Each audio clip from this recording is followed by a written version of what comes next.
with artist Jane Dunnewold, and we are continuing to build up our creative muscles. And Jane, I mean, you're really our personal coach right now as we build up our stamina. I'd love to do that.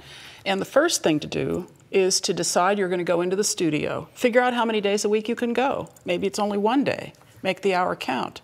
You know, it's a little bit like getting in there and you're looking at your stuff, and no matter what's happening, you're feeling good about it. You're beginning to get a little of the juices rolling. Is that how it works for you? Yeah, you know, I often say, like, I like to just paint papers and do a couple things, like the papers that you have right here, you know, something that's quick and easy just to make it happen. Yeah, get rolling. It's like, if you're beginning to exercise, you may not be ready to run 2 miles around the block, but you're willing to go out and take a walk. Well, I'm never ready to run 2 miles. Well, neither am I, but just saying.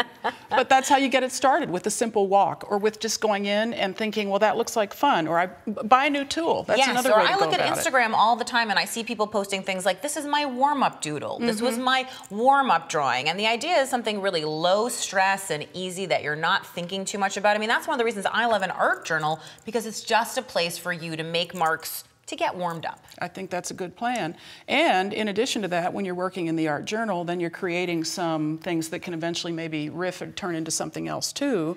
Yes. So I'm big on win-win. I like to do some things that are projects that get us started, but then they have potential to evolve into something else later too. Yeah, I think that's true, because there's nothing that's wasted then. It's like all that stuff that you were doing, you're collecting it slowly to build up this whole just like file of ideas. And in the meantime, you're showing up and you're being there, and then you're proud of yourself for doing it, and that's part of the benefit. So what I'm taking away is that we all need to show up a little bit into our studio, into our kitchen, wherever it is that we create.